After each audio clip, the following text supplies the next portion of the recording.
Gents लोग तो बाहर जाके कर ही सकते हैं, लेकिन लेडीज को क्या टफ रहता है, बच्चे संभालना, फैमिली संभालना, और साथ में ये बिजनेस भी करना है।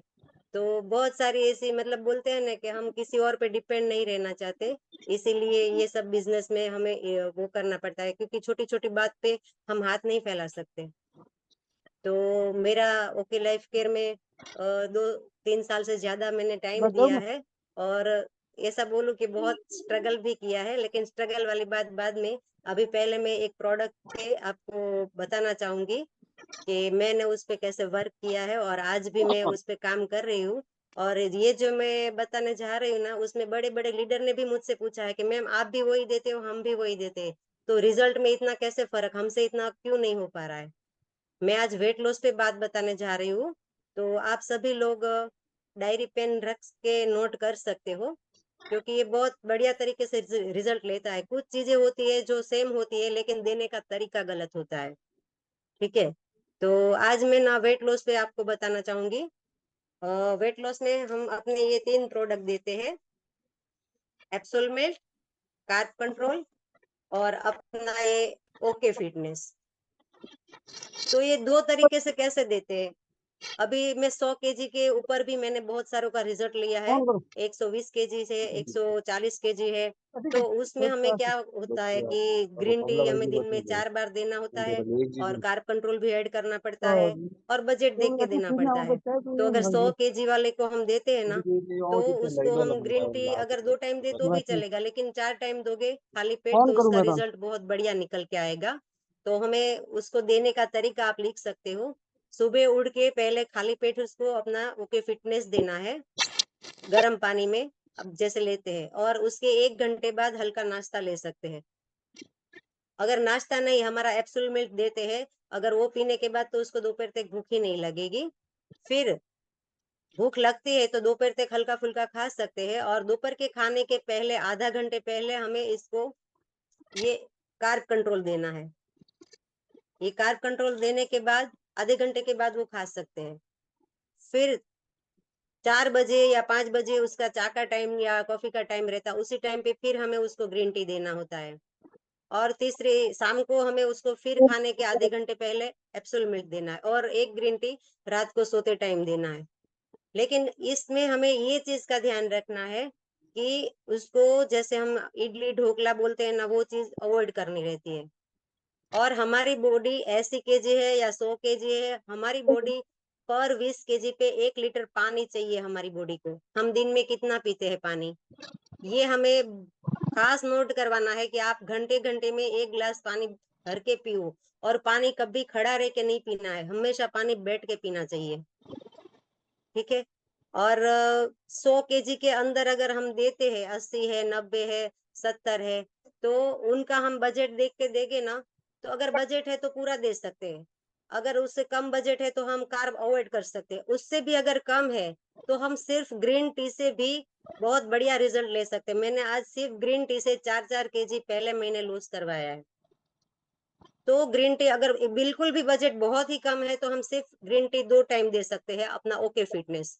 और अगर उसका बजट थोड़ा ऊपर है तो हम उसको दिन में 4 बार दे सकते हैं। कैसे? पहला ग्रीन टी सुबह खाली पेट देना है। दूसरा, मतलब जब भी खाली पेट हो, खाने से आधे घंटे पहले देना है। तो दूसरा ग्रीन टी 12 बजे खाते हैं, 12:30 बजे दोपहर का खाना लेते हैं, तो उसके आधे घंटे पहले देना है। तीसरा ग्रीन टी चाय टी के टाइम पे 5 बजे देना है। और चौथा ग्रीन टी रात को सोते टाइम पे देना। आप ये इतना नोट कर लो, और एक बार दे के देखो, पहले महीने ही 2.5 से 3 केजी तो आराम से लॉस हो जाएगा। तो ये वेट लॉस की प्रोडक्ट बहुत ही बढ़िया काम करती है। और मेरा तो अभी मैं, और मैंने ना नीता माँ से भी सीखा है, हमारा बिजनेस दुआ से ज्यादा चलता है। कोई भी ऐसा पेशेंट आए, मैं भी डीपी प्राइस से ही देती हूँ, ताकि क्या है, वहां से हमारा रिपीट ऑर्डर निकल सकता है। तो हमें कुछ चीजें होती है कि ये नोट करना चाहिए कि चीजें सभी एक ही, आप भी वही देते हो, मैं भी वही देती हूँ, लेकिन देना कैसे है वो सही प्रॉपर तरीका पता होना चाहिए। तो बहुत बढ़िया रिजल्ट निकल के आता है, और मैं लेती हूँ सर। मैंने पहले भी वेट लॉस पे बहुत सारा काम किया। मैं एप्सुल मिल्क के 16-16 डब्बे एक साथ लेके आती थी सर। और मैंने अंकलेश्वर में ज्यादातर 100 केजी से ऊपर वालों को मैंने 80-70 पे लाई हूँ। तो ऐसे मतलब हमें पानी का बहुत खास ध्यान रखना है, बॉडी को पानी चाहिए। आज हम कहीं न वो पानी को ही अवॉइड कर देते हैं। काम में इतना बिज़ी शेड्यूल रहता है ना, तो पानी पीना भूल जाते हैं। लेडीज़ का क्या होता है, 2 घंटे किचन में काम करते हैं, फिर ऐसे ही खड़े-खड़े पानी पी लेते हैं। पर ऐसा नहीं होता है, चेयर रखो, आराम से 5 मिनट बैठो और सिप-सिप करके पानी पियो। जैसे हम खाना कैसे बोलते हैं कि अच्छे से चबा के खाओ। तो वैसे पानी को भी इतने आराम से बैठ के पीना चाहिए। घुटनों का दर्द होने का एक रीज़न ये भी है कि हम खड़े-खड़े पानी पी लेते हैं। तो ये वेट लॉस का आप ऐसे नोट किया और मेरी ये जर्नी की बात बताऊँ तो स्ट्रगल तो आप पूछो ही मत क्योंकि मेरी लाइफ में ना बचपन से ही स्ट्रगल रहा है सर। और मैं जब छोटी थी ना तो आप नहीं मानोगे सर, मैं चौथी कक्षा में थी ना तब से मेरे पर 25 लोगों के खाने की ज़िम्मेदारी आ गई है। और इसी चलते उस वक़्त इतना दिमाग नहीं चलता था कि पढ़ाई इतनी ज़रूरी सर, मुझे बिल्कुल शर्म भी नहीं आती कि मैं बोलूँ कि मैंने 8वीं कक्षा में अधूरी छोड़ दी, मैं स्कूल गई ही नहीं। और इतनी मतलब स्मार्ट थी पढ़ने में भी, तो प्रिंसिपल घर आए बुलाने के लिए, क्योंकि मेरी मम्मा ये नीता माँ की तरह ही है, पैरों से वो है, तो चल नहीं सकती और घर में दिक्कत बहुत थी काम की मतलब पैसों की, तो कुछ किसी को तो कमाना चाहिए, पापा बीमार रहते थे। तो पहले के टाइम पे ऐसा था कि घर पे लोगों को खाना खिला के वो लोग पैसे देते थे, तो 25 लोगों का खाना सर आप सोचो गैस भी नहीं, प्रेशर कुकर भी नहीं और घर में पानी का नल भी नहीं, ऐसे में 25 लोगों का खाना बनाना, काम करना कितना टफ रहता होगा और मेरी एज चौथी कक्षा में थी सर। तो ये स्ट्रगल मेरा रहा और मैंने जब पढ़ाई छोड़ी तो प्रिंसिपल भी घर पे आए, बोले इतने उठा रहे हो, पर पापा बोले हम तो नहीं उठा रहे, लेकिन बच्ची ही नहीं मान रही। पर बच्ची कैसे करे सर, चौथी कक्षा की एज मतलब मेरी खेलने कूदने की उम्र है। उसी टाइम पे इतना मतलब मेरे पे प्रेशर काम का और पढ़ने का, तो दोनों में हैंडल नहीं कर पाई सर। लेकिन आज इतना मुझे प्राउड है कि सर जो मैंने आधा-अधूरा छोड़ा, मेरे पापा को पता था क्योंकि सर गॉड ने मुझे एक ताकत दी है, मैं बोलूँगी कि मल्टी टैलेंट। मुझे कोई भी टास्क दो सर, मैंने अभी तक हर कोई टास्क में मैं फर्स्ट आके मैंने दिखाया है सर। उसमें आप सिंगिंग बोलो, राइटिंग बोलो, ड्राइंग बोलो, कुकिंग बोलो, टीचिंग बोलो, गवर्नमेंट ब्यूटीशियन बोलो, कुछ भी बोलो, मैंने सब में सर करके पर बस गलती ये की कि मैंने पढ़ाई छोड़ दी सर, मजबूरी में। तो वो सब मैंने अभी अंकलेश्वर में आके कंप्लीट किया है सर और ये फील्ड में आने के बाद भी मैंने बहुत ही मुश्किलें झेली है सर, क्योंकि कहते हैं ना कि हमारा असली दुश्मन हमारे अपने ही होते हैं। मेरे कुछ लोग हैं उसका नाम नहीं लेना चाहूँगी सर, वो अच्छा नहीं लगेगा। लेकिन मेरी ही फैमिली है सर, जिसको ये प्रॉब्लम थी मेरे ये बिज़नेस से। बहुत कोशिश की मुझे गिराने की, झगड़ा भी करवाया घर में, फिर भी मैंने नहीं छोड़ा। सर आप मानोगे नहीं, मेरा एक ही लड़का है ना, उसके कान में उस लोगों ने ज़हर डाल दिया और मेरा एक एक एक ही बेटा है लेकिन मेरा दुश्मन बना दिया। 3 साल से मेरा बच्चा मेरा कट्टर दुश्मन बन के बैठा था सर। और बोलते हैं ना कि आधू-अधूरी बात कान में डालो ना तो पूरा ज़हर के बराबर होती है। मेरे बच्चे के कान में डाल दिया केस अच्छा नहीं है। अभी यंग जनरेशन के कान में आधी-अधूरी बात जाए तो क्या सोचेगा मेरी मम्मी के बारे में ऐसे क्यों बोल रहे हो? और वो भी उसी के अपने बोल रहे हैं तो कुछ तो होगा, ऐसा सोचेंगे ना सर। पर मैंने जिद नहीं छोड़ी सर, मेरा लड़का मेरा मोबाइल भी छीन लेता था। और मेरे हस्बैंड एक टाइम के लिए मान मान भी जाते थे और मैं उसके फ़ोन में भी स्टोरी लगाती थी, तो मेरे मेरे हस्बैंड भी थोड़े कम पढ़े-लिखे तो उसको इतना इंग्लिश नहीं आता सर। तो मेरा लड़का उसका फ़ोन चेक करता और उसमें से भी स्टोरी वगैरह हटा देता था। मुझे वहाँ से भी ऑर्डर निकलते थे हस्बैंड के फ़ोन से, तो वो वहाँ भी नहीं करने देता था। ऐसा नहीं मेरे का बुरा है, लेकिन उसने भी बहुत खराब पीरियड फेस किया है सर, 2.5 साल का था ना, तो मैंने उसको 3 दिन तक उसको दूध पिलाने का 5 रुपया मेरे पास नहीं था सर। तो जब मैं रोती थी ना तो मेरा लड़का बोलता था कि मम्मा मैं बड़ा हो जाऊँगा ना सब ठीक हो जाएगा, तू रो मत। और सच में सर आज वो 22 साल का है, महीने का लाख 1.5 लाख रुपया कमाता है। उसको वो घमंड नहीं है, मुझे पैसा नहीं देगा ऐसा नहीं, लेकिन ये बिज़नेस छोड़ दे, कान में ज़हर भी डाला था और उसको ये भी पता था कि मम्मा ने बचपन से स्ट्रगल किया तो अभी तू आराम कर। पर मुझे फ्री रहना पसंद नहीं है और मेरे जो गोल सेट किए ड्रीम है वो मुझे कंप्लीट करना था सर। तो कहीं न कहीं मेरे अपने ही है, जिसने मुझे बहुत गिराने की कोशिश भी की है सर और मेरे फैमिली में भी आज अभी यही दीपावली से सबको पता लग गया मेरे घर में भी, तो ये दीपावली के बाद से मुझे थोड़ा रिलैक्स फ़ील हुआ है सर। क्योंकि मेरे हस्बैंड भी साथ है और आज दीपावली के बाद एक बार भी मेरे बच्चे ने मुझे बिज़नेस के लिए ना नहीं बोला है सर। लेकिन मुझे उसने एक वो बोला था, ये बोलते हैं ना अपनों के लिए फिर जितना ज़रूरी हो जाता है। मैंने पूरी दुनिया का जो भी है वो मैंने फेस किया और यहाँ तक पहुँची हूँ। अब मेरे बच्चे का एक ही बोला कि तेरा महीने का 1 लाख रुपए का चेक आएगा ना, तब मैं तेरे बिज़नेस को भी मानूँगा और मैं भी बिज़नेस करूँगा सर। लेकिन वो भी कितनी कंडीशन, टफ कंडीशन सर। नहीं बाहर निकलने देता, नहीं मोबाइल में मीटिंग करने देता। आप नीता आंटी को, नीता माँ को, प्रेम भाई को पूछ लो। एक टाइम ऐसा था सर मैं घर में से किसी पे कॉल पे बात भी नहीं कर सकती थी सर। जब वो काम पे जाए तब, और काम भी हमारा ऐसा है ना सर, खुद का बिजनेस है। ऐसा नहीं कि सभी जेंट्स 8 घंटे जाए तो मेरे घर में से, नहीं सर। खुद का स्क्रैप का बिजनेस है, खुद का गोडाउन है। तो कंपनी से कॉल आए तभी जाते हैं, गोडाउन पे वर्कर काम करते हैं, तो लोग घंटे घंटे में घर पे आ जाते हैं। 10 बजे तक तो सर अभी भी घर पे रहते हैं।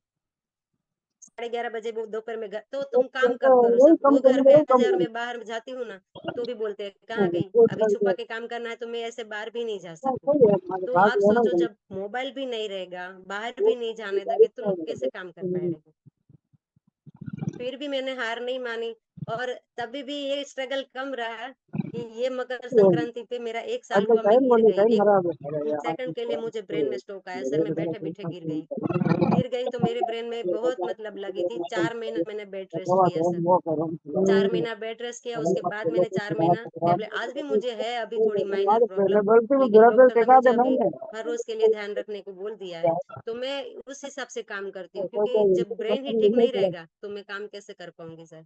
और घर में बोलते हैं ना, जिसको करना इ इससे सबको प्रॉब्लम तो था ही, उसमें मैं गिर गई तो अब एक और बहाना मिल गया सर, कि अब नहीं करना है।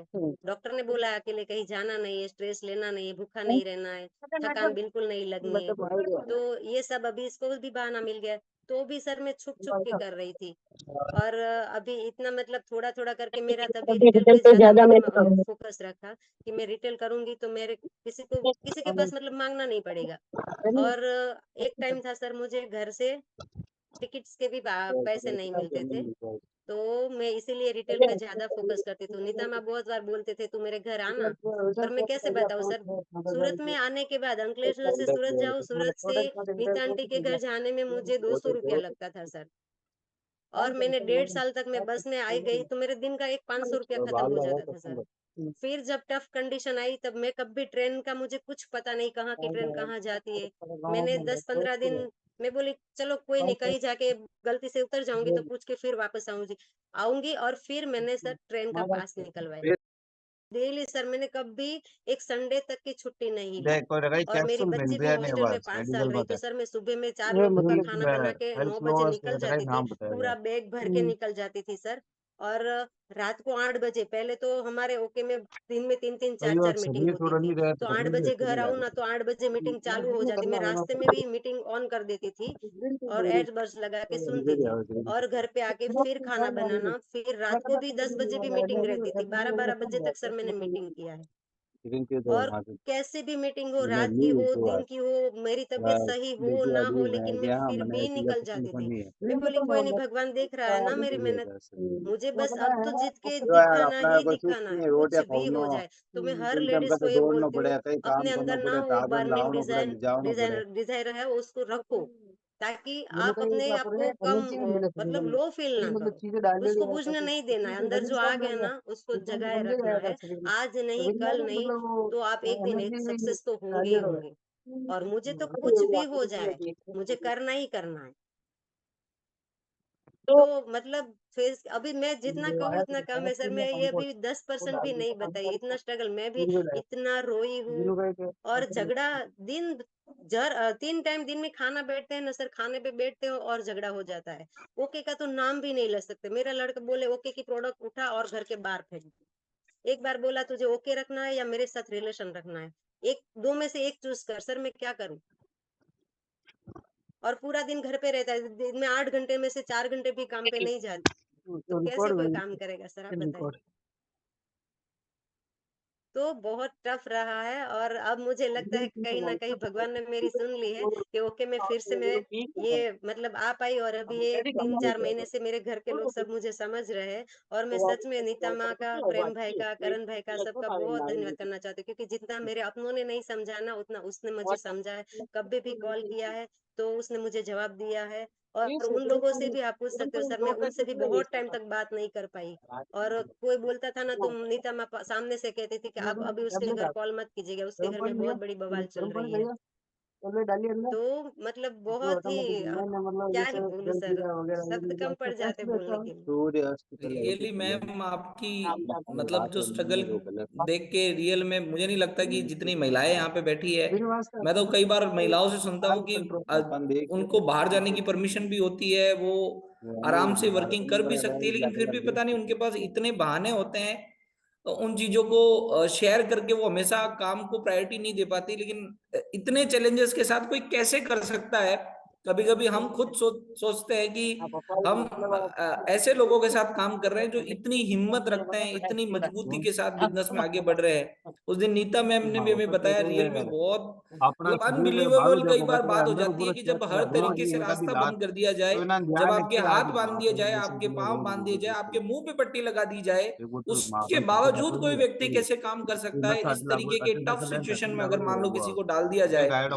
लेकिन फिर भी रियली में मैम सैल्यूट है आप लोगों को, आपको डेफिनेटली मैम को रियल में कि आप लोग इतने चैलेंजेस के साथ एक दूसरे का सहारा बन के आपस में कोऑर्डिनेशन बना के अपने दुख बांट के आप लोग मिल के जो है मतलब जिस तरीके का रियल में मतलब मैं सही बताऊं तो शब्द नहीं है कि आप लोग मतलब किस तरीके से इस चीज को कर रहे हैं। मतलब मुझे नहीं लगता कि आपके पास वो हजार बहाने नहीं है इस बिजनेस को ना करने के, आपके पास वो हजार बहाने हैं।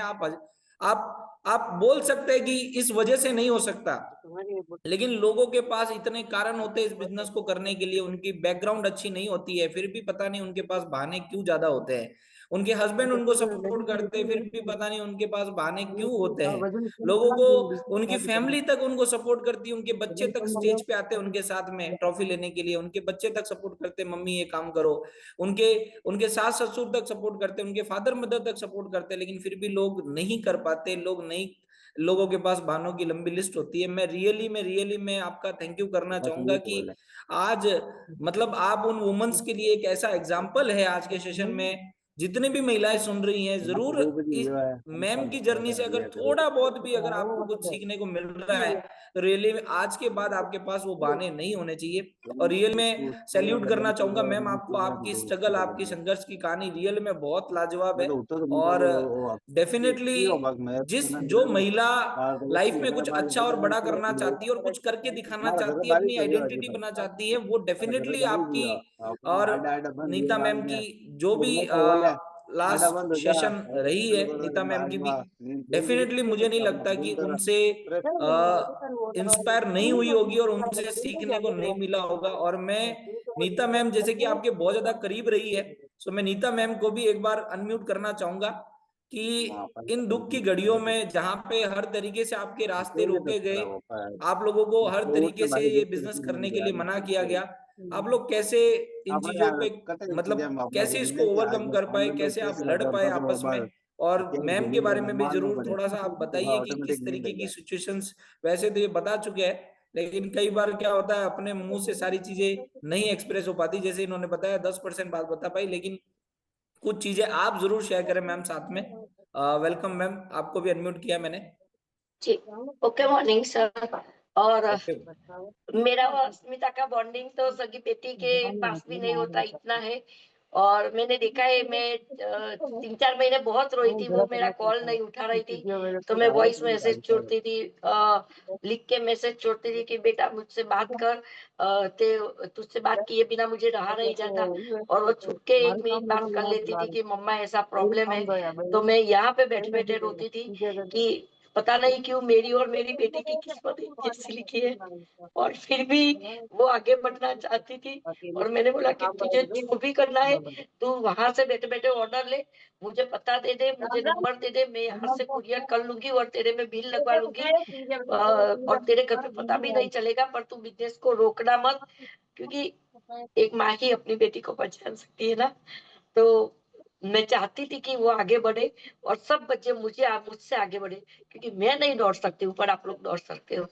तो आप सब बहुत आगे बढ़ो, कसम से डेफिनेटली मैम। माता रानी की कृपा आप लोगों के ऊपर रहे और आप लोगों के सारे सपने पूरे हो जाए और भगवान करे किसी के साथ ऐसा संघर्ष जीवन में ना आए। बस मैं इतना ही कहूँगी। मेरी बेटी डेफिनेटली हमेशा खुश थैंक यू रहे, मैम। हमेशा डेफिनेटली खुश रहे, हमेशा खुश रहे। खुश रहो थैंक यू बेटा।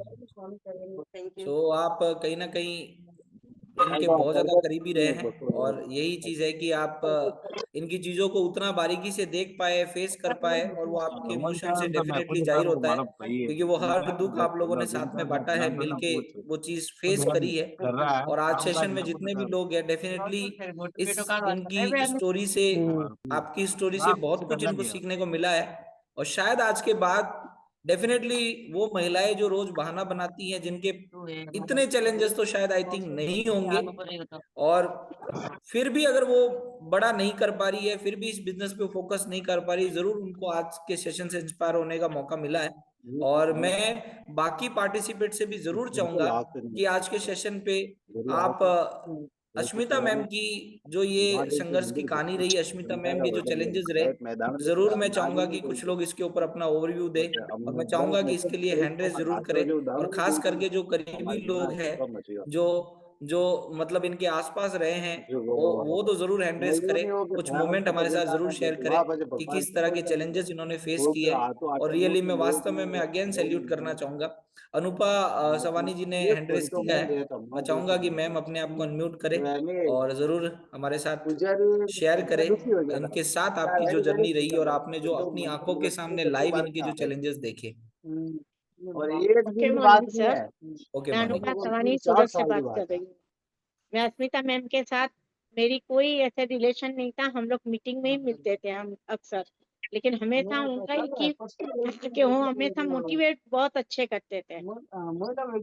हमेशा एक ही बात बताते थे कि आप आगे बढ़ो, आप अपने काम पे लक्ष्य दो और कुछ मत देखो करके। लाइफ में सबको प्रॉब्लम आती है, मुझे भी आई है, उनको भी आई है, नीता मैम को आई है, सबको आई हुई है, लेकिन उन्होंने हमेशा मोटिवेट किया हुआ है कि आप आगे बढ़ो करके। उसके लिए हमेशा अस्मिता मैम का मैं थैंक यू कहूंगी, क्योंकि उन्होंने बहुत बहुत चीजों में हम लोगों को मोटिवेट किया हुआ है। Thank you sir. Thank you so much ma'am. हमारे साथ मनोज जी है बिलाड़ा से। मैं चाहूंगा मनोज जी अपने आप को अनम्यूट करें।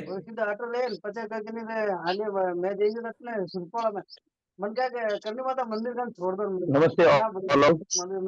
नमस्ते जी, नमस्ते। सेम स्टोरी जी की जैसे ही है, और मैं भी अपने परिवार जरूर भी है। मुझे भी मेरे पैर में सारा नेगेटिव और मैं अकेला बैठा हूँ। मतलब कहीं ना कहीं आप भी, तो आज आपकी भी फैमिली में वही चैलेंजेस है। हाँ हाँ, और मेरे साथ भी वैसी दुर्घटना थी। घर वाले मुझे रोक रहे हैं कि अब आपको बाहर नहीं जाना, फिर भी मैं लड़ रहा हूँ आपको। थैंक यू अस्मिता बहन, आप बहुत संघर्ष कर रही हैं, आपके जल्दी दूर पास ही है। धन्यवाद। Thank you. हमारे साथ प्रेम पाटेकर जी है सूरत से, ये भी इनके बहुत करीबी रहे हैं, और सो इनको भी इनकी जर्नी आंखों देखा पता है, सारी मोमेंट को इन्होंने देखा है। मैं चाहूंगा प्रेम पाटेकर जी आप अपने आप को अनम्यूट कर सकते हैं। 1 मिनट सर, मैं पहले कुछ बोलूंगी प्रेम भाई के जी बारे में। जी जी जी जी मैम। क्योंकि मेरा टफ टाइम में इसने दोनों ने तो इतना साथ दिया है कि मैं आई हूँ ना, तो उसने रिक्शा का पैसा मेरे से नहीं लिया है, और नीता माँ ने मेरे फोन में 20-20, 50-50 रुपए का रिचार्ज भी किया सर, यहाँ तक कि मेरी कंडीशन खराब थी इसमें।